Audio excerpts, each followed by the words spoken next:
Oke, yang pertama, kita pelajari player pref terlebih dahulu ya. Jadi, Anda dulu pernah mendengar tentang ini waktu mempelajari persisten data ya, cara mengirim dari satu scene ke scene yang lain ya.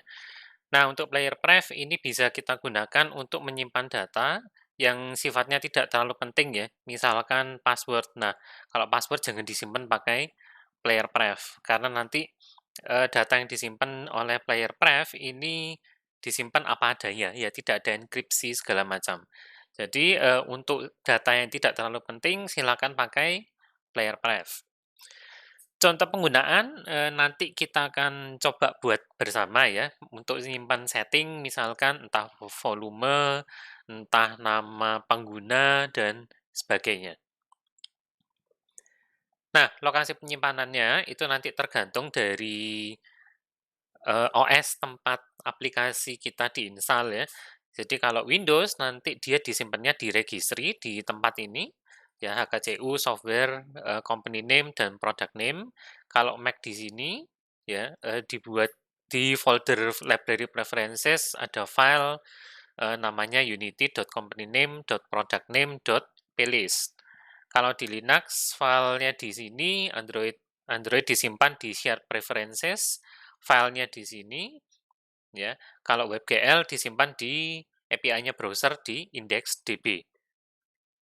Ya, nanti bisa diatur dulu untuk company name dan product name supaya company name-nya tidak default ya dan product name-nya ini biasanya sesuai dengan nama project yang sudah kita buat di awal. Ya. Kalau mau ganti company name sama product name itu ada di Unity Editor, menunya adalah Edit Project Settings, terus lihat di bagian Player ya. Jadi saya bukakan dulu Unity di Edit Project Settings. Kemudian di bagian player ini ada company name dan product name. Ya, bisa dilihat di sini company name-nya default adalah default company. Ya, kalau nggak diganti nanti ketika dirilis ya keluarnya ini yang membuat aplikasi ini adalah default company ya. Itu SAPA sebetulnya. Jadi ada baiknya ketika kita develop sebuah aplikasi langsung ingat ini diganti dulu ya company name-nya. Misalkan saya ganti multimedia Ubaya. Product name itu biasanya akan sesuai dengan nama project ya. Di sini kebetulan nama project saya Hello Unity ya, namanya Hello Unity, maka product name-nya juga Hello Unity. Tapi kalau mau diganti boleh ya, bebas. Yang lain-lain setting ini akan kita lihat nanti ya di minggu terakhir waktu kita membahas tentang publishing. Ya untuk sementara ini diganti dulu aja product name kalau perlu sama company name.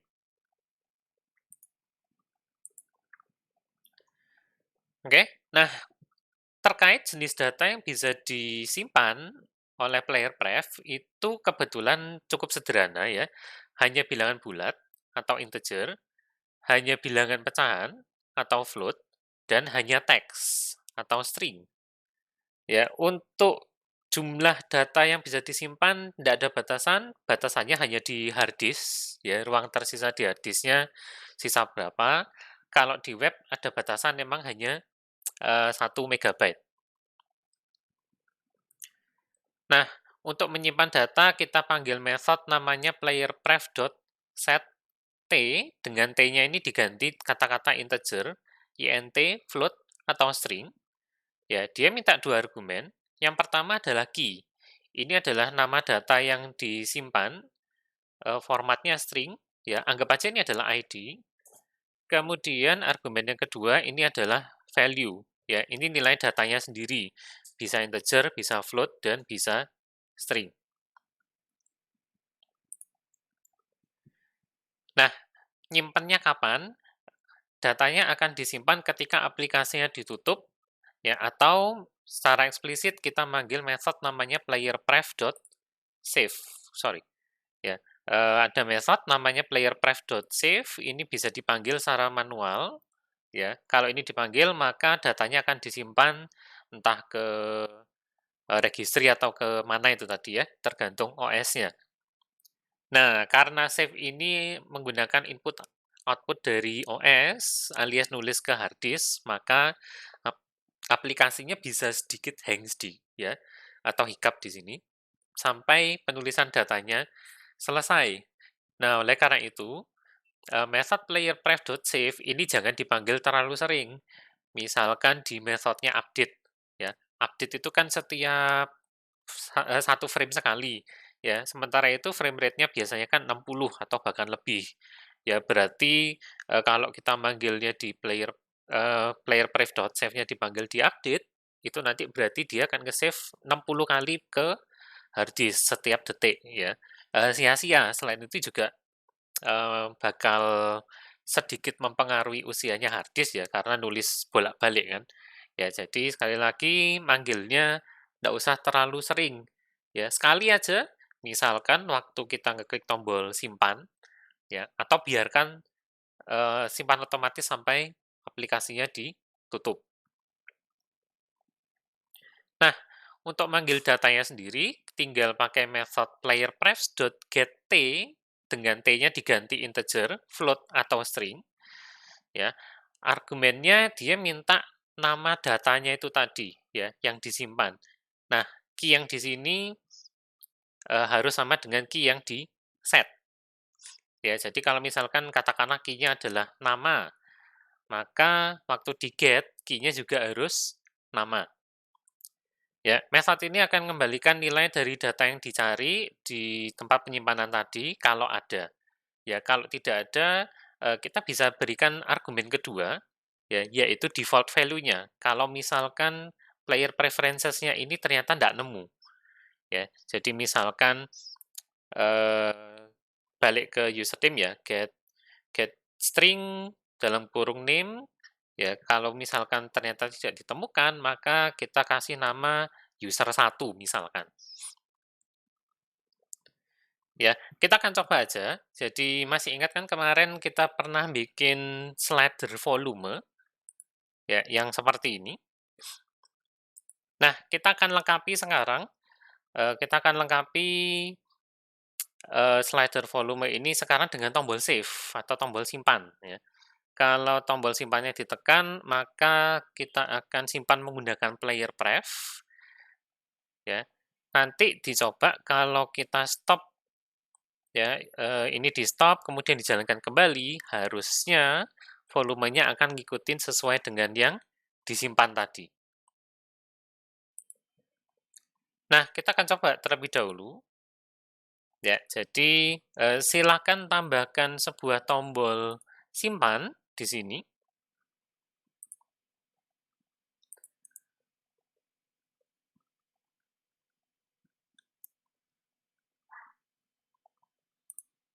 Ya, tambahkan sebuah button. Oke, saya besarkan dulu karena teksnya kecil. Ya, beri teks simpan. Nah, ini saya beri nama button simpan.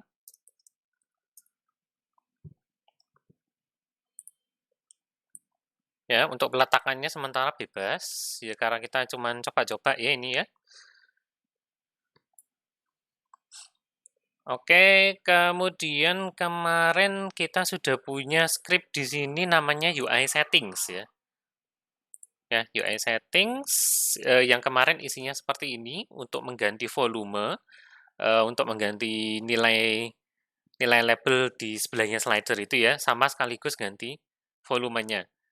Nah, sekarang kalau nggak ada audionya apapun yang dimainkan nggak masalah ya, kita lagi nggak nyoba audio, ini boleh dimatikan sementara atau biarkan aja dulu.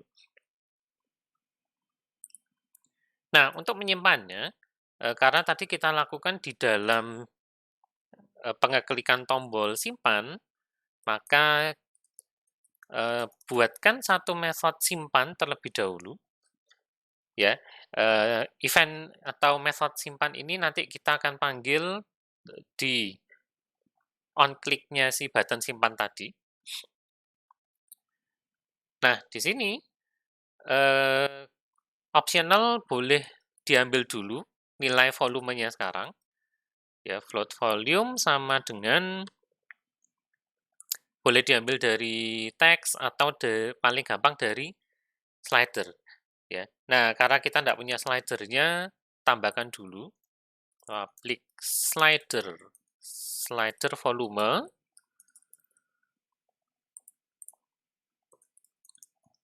Ya, kalau sudah punya, maka kita bisa pakai di sini, ya, dengan menyimpan value-nya si volume slider. Nah, setelah itu tinggal disimpan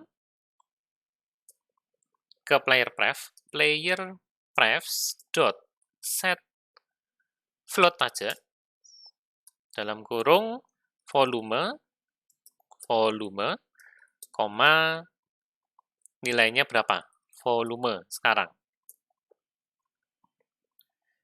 Ya, jadi caranya nyimpan gampang sekali, tinggal panggil player pref dot set float, kalau jenisnya adalah float ya yang mau disimpan. Nah, ini nama dari data yang mau disimpan apa, ini namanya bebas, tapi pastikan nulisnya benar ya. Jadi kalau huruf kecil semua, nanti manggilnya waktu pakai get float, itu juga huruf kecil semua. Nah, sekarang kalau mau membuktikan bahwa ini tersimpan, ya gimana caranya? Kita akan buat seperti ini. Ya, jadi waktu scene ini pertama kali di-load, maka volumenya akan otomatis mencari player pref yang namanya volume ini. Ya, kalau misalkan nggak nemu, kita default-kan aja ke 100. Tapi kalau ketemu, maka dia akan nge-load apapun yang ada di player pref tadi ya. Saya akan cek sebentar, slider volume ini nilainya antara 0 sampai 1 ya. Berarti nanti yang disimpan oleh player pref volume ini nilainya juga antara 0 sampai 1. Nah, maka untuk keperluan itu saya tambahkan kembali void start-nya. Kemarin kita hapus method ini, ya nggak masalah. Tambahkan ulang.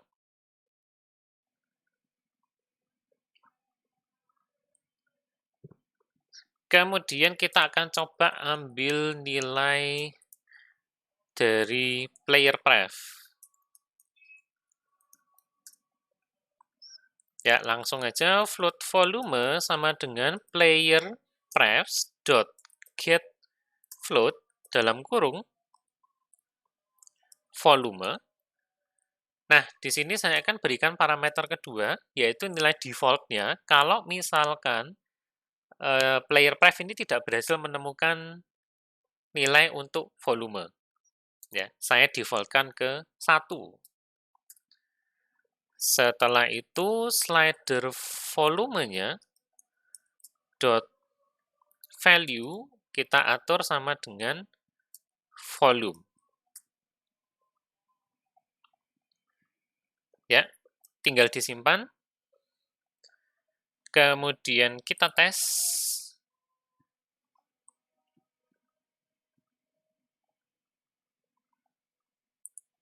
Ya, terlebih dahulu jangan lupa ngatur slider volumenya dulu ya.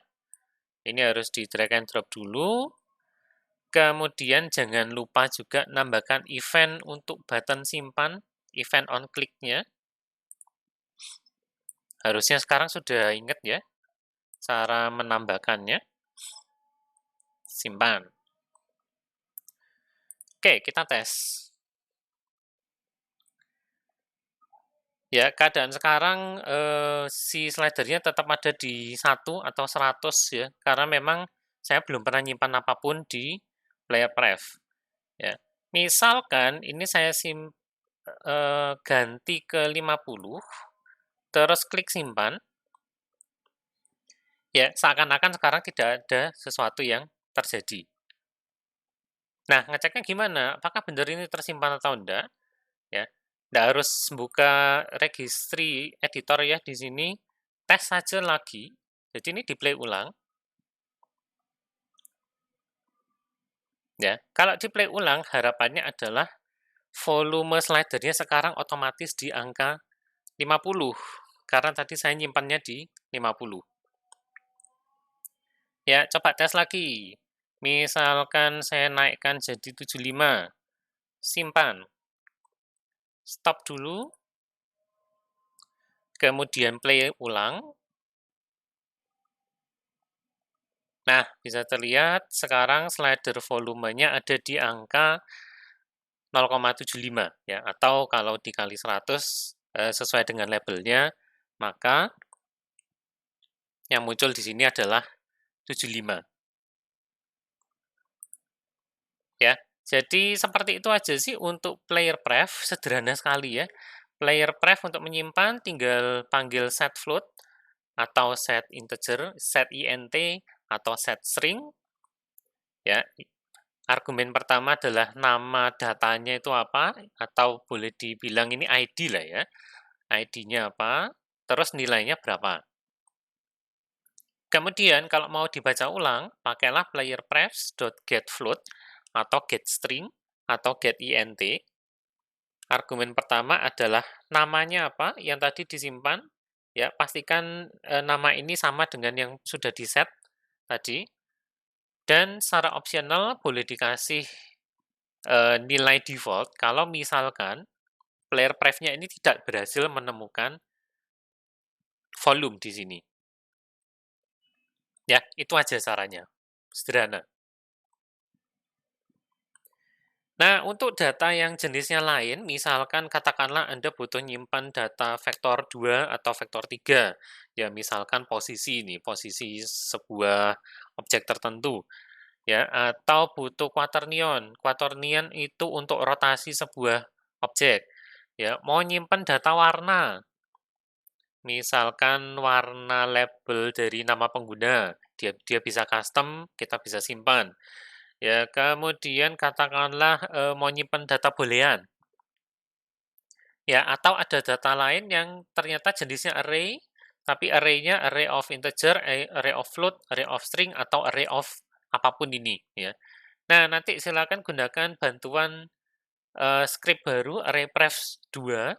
Ambil aja dari wikinya Unity di sini ya, tinggal klik aja, terus tinggal di-save sebagai script Anda, kemudian langsung gunakan ya. Nanti pelajari sendiri cara menggunakannya di sana. Nah, untuk data yang jenisnya objek, kita akan gunakan serialization, ini dari C#, harusnya Anda dulu pernah diajarin di PPO ya. Kalau belum ya kita akan pelajari sebentar lagi. Datanya akan disimpan dalam bentuk file biner atau bentuk XML, ya, atau bentuk file teks lain yang masih bisa terbaca. Ya, tapi tidak semua kelas bisa di-serialize. Nanti untuk serialization dalam file biner, silakan buka-buka lagi PPO-nya atau kalau lupa ya pelajari sendiri. Ya. Setelah ini kita akan mempelajari salah satu bentuk serialization dalam bentuk JSON atau JavaScript Object Notation ya. Anda tidak perlu sudah mengetahui JavaScript untuk mengetahui JSON ini ya. Ini gampang sekali. Ya, setelah ini kita akan mencoba untuk menyimpan dan membaca data dalam bentuk JSON ya. Silakan disimak setelah ini.